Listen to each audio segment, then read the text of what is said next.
Hello once again. Let's continue looking at Cyberforce. So I'm doing this one. This one's a little bit out of order. What I'm trying to do with these series is I'm just going through them one by one in order from on all these series that I grew up collecting and reading and liking in varying degrees. And I had done Cyberforce issues up to 1 to 14, and then I jumped over to issue 16 because I didn't have issue 15 when I did. I didn't actually know that. It's been years since I've kind of dug through all these Cyberforce comics, and I was gathering them all up from where I had them stored and just kind of putting them in order. And I'm like, I don't have issue 15. Did I ever have issue 15? And I honestly couldn't remember what happened in it. So I looked it up, and the basic premise of the book wasn't familiar. So I just assumed I must have just missed it somehow when these books were coming out, and I just never got it. And now, years later, now that I have a YouTube channel, I just for the sake of just my own little personal satisfaction, I want to just kind of go through them all in order.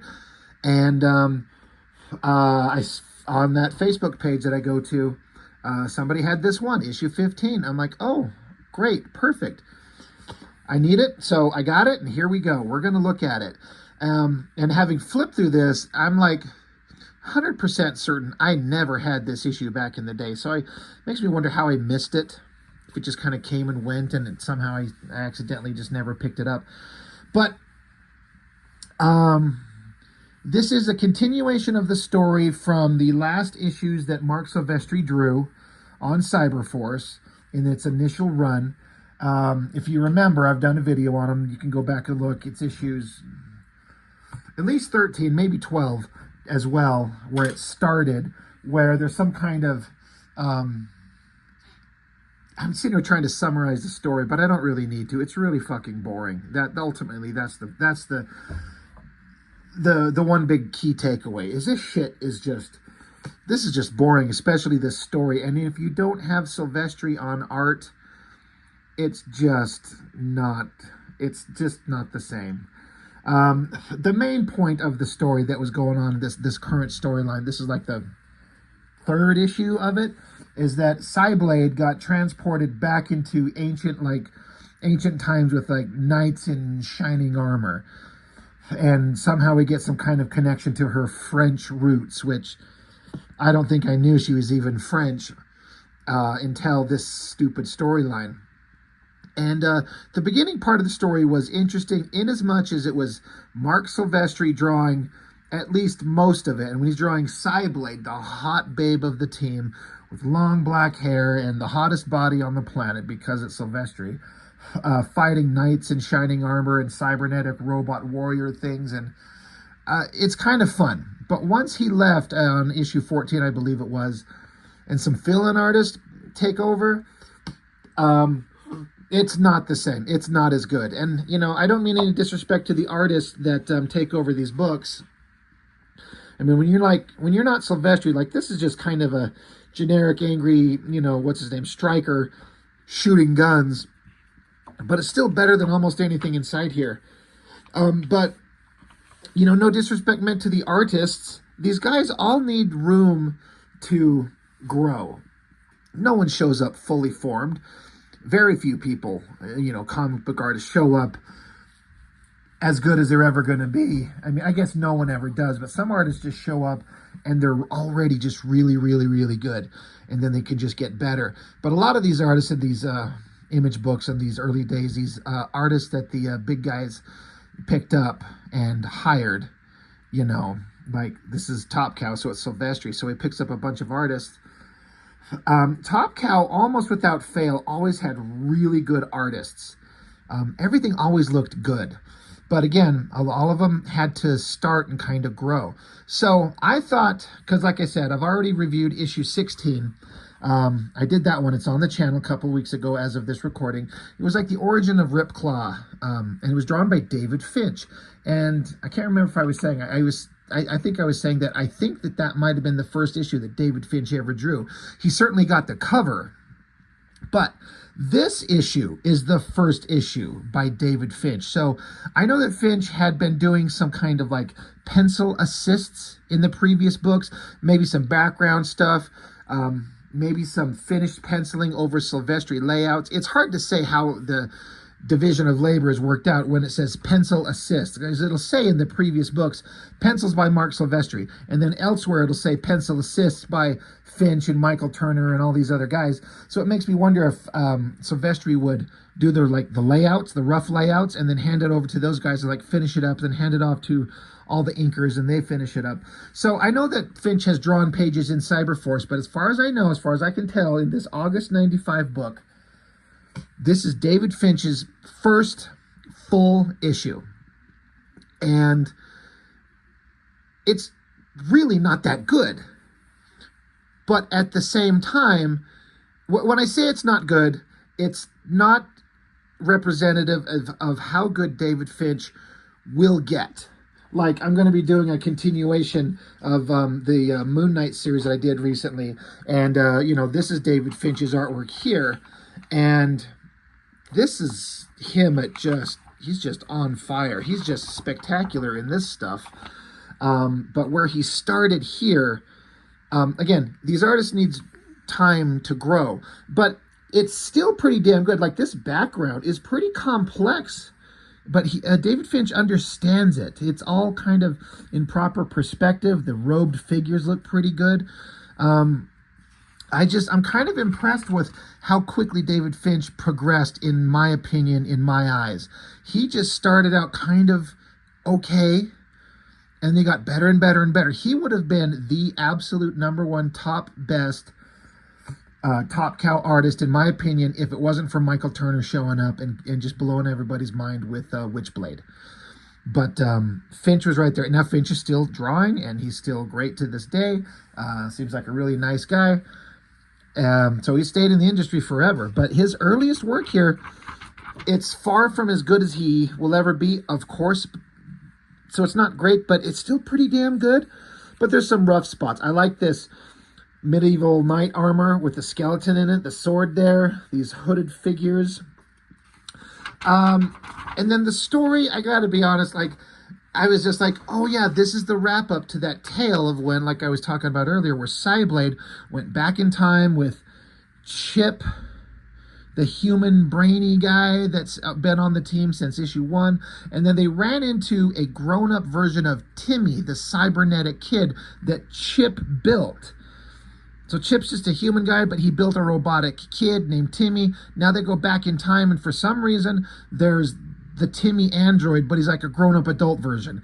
How? Why? Don't know. Also, super don't care. But you get kind of all the hallmarks of what David Finch would kind of become good at. This feels like a pose I've seen from Finch a lot. Now, it's just a guy standing there with his arm in the air, and like, what's the big deal about that? I don't know, but I just feel like I've seen versions of this that he would do. It's just kind of a pose that he kind of does. Good lighting on these figures up there. That feels very much David Finch. This face down here is a little rough. Backgrounds are still all great.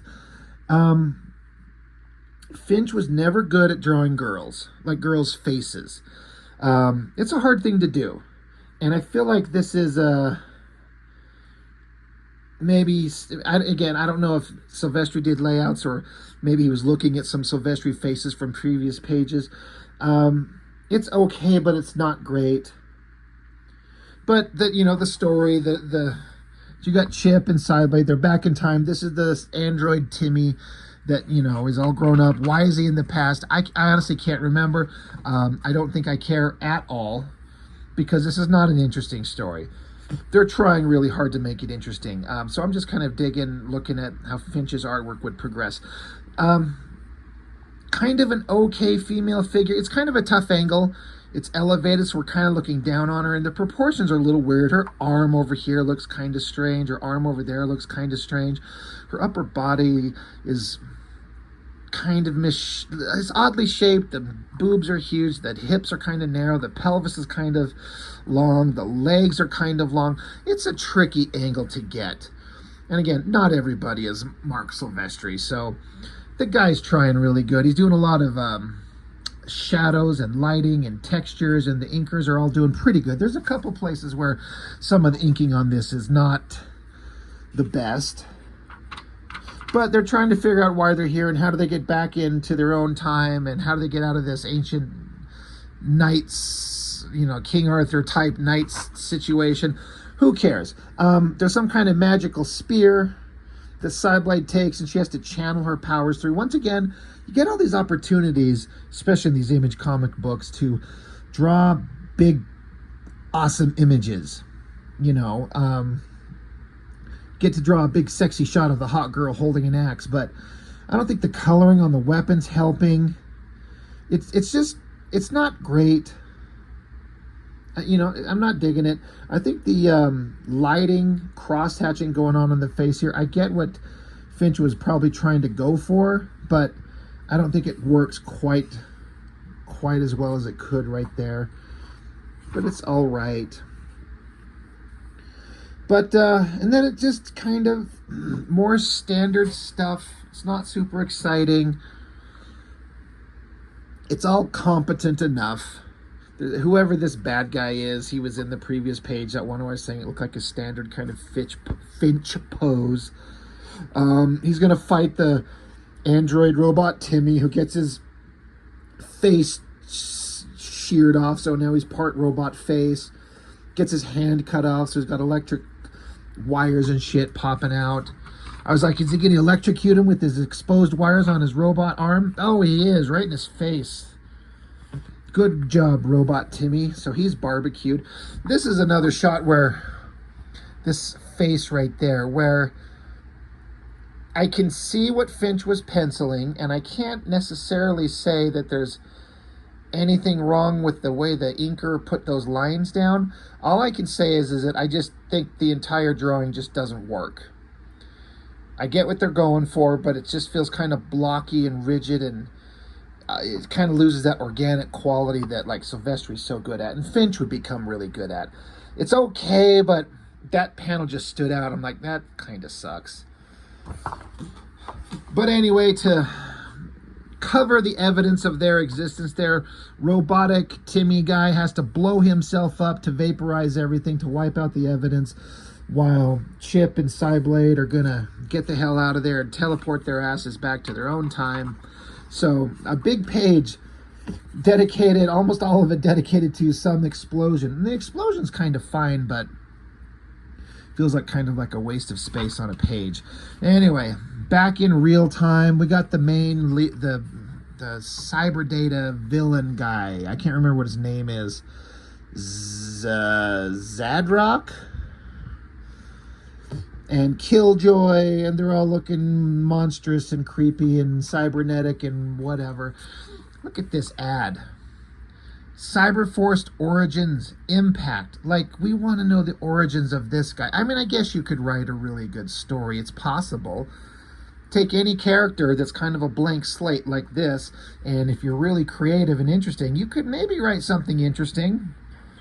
I kind of doubt that's the case. I mean, it's Silvestri. He's a good artist. I'm sure it's just kind of a by the numbers thing.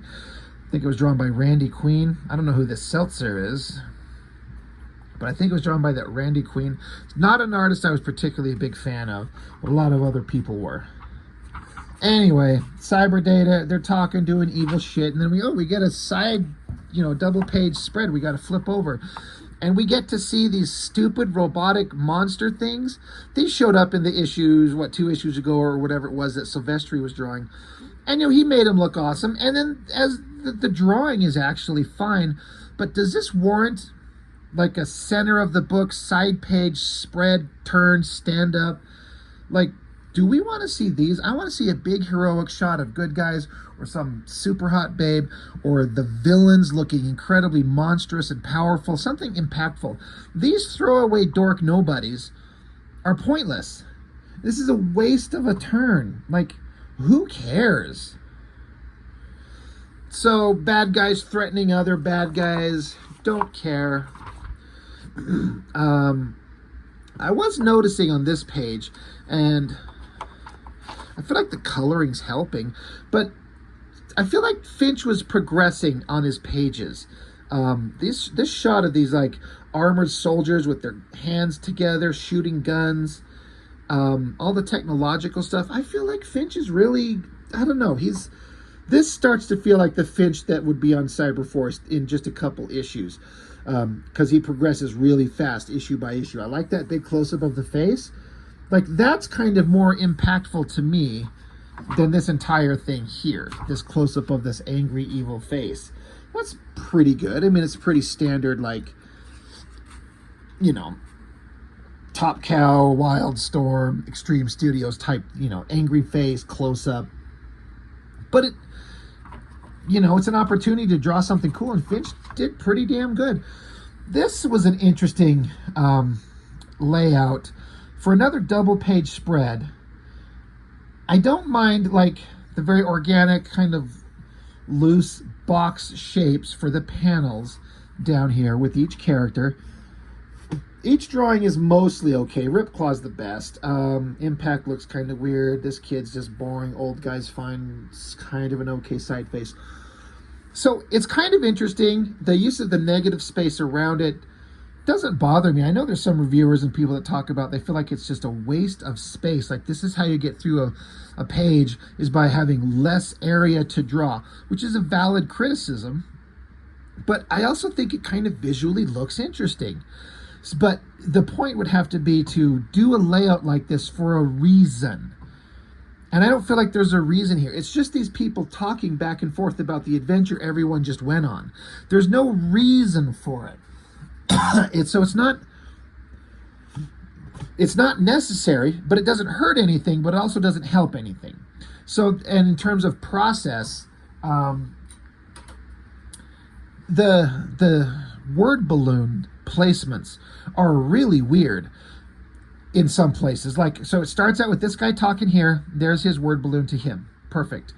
This guy here, this word balloon to him there, and its impact. Now you get Ripclaw. But now it comes up to here, all the way up here. In a way, you could almost go from here. You could almost just come straight across. But you're supposed to go from here to here to here. So that's kind of weird. You go up to here.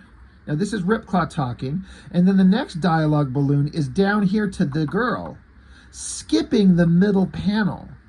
So you're reading her dialogue there, and then these dialogue balloons are not connected to anybody. So is it supposed to be Ripclaw talking? Is it supposed to be connected to him? You think they'd put like a connective kind of whatever, you know, something to connect the bubbles there if it's Ripclaw talking. But it's just really weird word balloon placement. And believe me, I have done lettering on my own books. It is tricky. Sometimes you write a bunch of dialogue and you don't leave yourself enough space, so you're editing in the moment, removing shit to make it fit. That's certainly not the case here. There's tons of space. So I wonder if the script laid it out and Finch changed it up in a way that made the lettering difficult, or if it was just kind of a plot. They said the team is all sitting around, and then we see individual panels of Chip, Impact, Ripclaw, Dr. Corbin, Cyblade talking, and then we'll just script around it. But it's really interesting and weird balloon placement to be talking to here and then to her here and then random boxes there. And then now we go down to the old guy, and then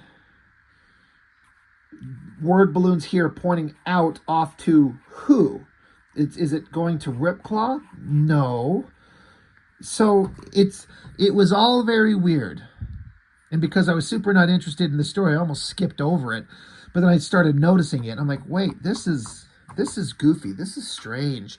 Who did the lettering? Dennis Heisler. Is that the guy who's been doing it forever? I don't know. Maybe he did the best he could with what he had. But it feels like there's tons of space. So if the artwork was done a little bit better, the word balloon placement could have been not so fucking weird. And then we turned the page and, oh, right, Stryker's shown up and he was in a fight with somebody and lost an arm, like on the cover. I don't remember if that was set up in the previous issues or not, that Stryker is in some kind of battle with somebody. Doesn't have to. He could just show up like he's injured and we got to find out what happened. It says to be continued in Opposing Forces, on sale soon. I don't know what that is. So that's the end of the issue. Nothing really exciting, except that Finch is on the book and he will get really good really fast. Cyberforce Universe Sourcebook. You know their names, you know their faces, barely. You know their know their fears, hopes, and histories. Know the truth. I don't think I want to. None of these guys are interesting. Sideblade, she reviewed that. Oh yeah, and then there was this some random story. Nikki's Night Out, Part 3. David Wool plot. Brian Seltzer script. Randy Queen. Another, that artist I was talking about earlier, that he was kind of popular. He did that series. God, I think last time I was trying to remember that that girl that could turn into like monstrous shapes. Oh, it's driving me nuts. I know it, but I can't think of it. Anyway, a lot of people seem to dig his art. Like, this is not a bad double-page spread, just if you're just looking at it. The woman's anatomy is all kinds of fucked up. Like, you got one titty here and another titty here, but then the back of her like rib cage area is way over here, so she's got this massively wide upper body, but the design of everything is pretty awesome. I can think of like 13-year-old boys looking at this shit going, fuck yeah, looking at the hot girl, look at all the spikes and shit and the skulls and the lizard monsters and all this shit. That looks awesome. It's cool. At a glance, it's not bad, and the coloring looks great. Who's coloring this stuff? Steve Furchow, of course. Top Cow always had good coloring. So, again, don't care one whiff about this story at all. Bone, border panels, that's fun, I guess. But monstrous creatures, hot blonde girl, fight, yell, scream, fire, shoot, whatever. Don't care, don't care, don't care. Cyberforce and Codename Strike Force, Opposing Forces. I don't think I ever saw that. Probably because, once again, the artist says Tan. I'm trying to remember, is it Billy Tan? He was another one of those artists that was like, okay, but in my opinion, that I ever saw, he never developed into having that really, like, he never grew into an artist that I actually really liked. The way that Finch grew into a good artist that I liked, and Michael Turner and things like that, Joe Benitez, all those guys. This Billy Tan, again, if it's Billy, wasn't anything that I really, really liked. So I'm pretty sure I probably skipped that. Anyway, Cyberforce 15, once again, kind of there's nothing there when Silvestri's not drawing it. And the story is the shit that's been going on in this stuff. It's like, who cares? But I kept getting it because I wanted it to be good. And once again, Finch got on it this issue, and I've already reviewed the next one. And the ones after that, you could just see his progression getting better and better. It's pretty astounding in my opinion. So that's what kept me, is that the art got good again, and then the story got interesting. So that's what kept me on for Cyberforce up to issue at least 30. So anyway, Cyberforce 15 kind of sucks, but things do get a little better. Anyway, that's all I've got for now. Thanks for watching. See you next time.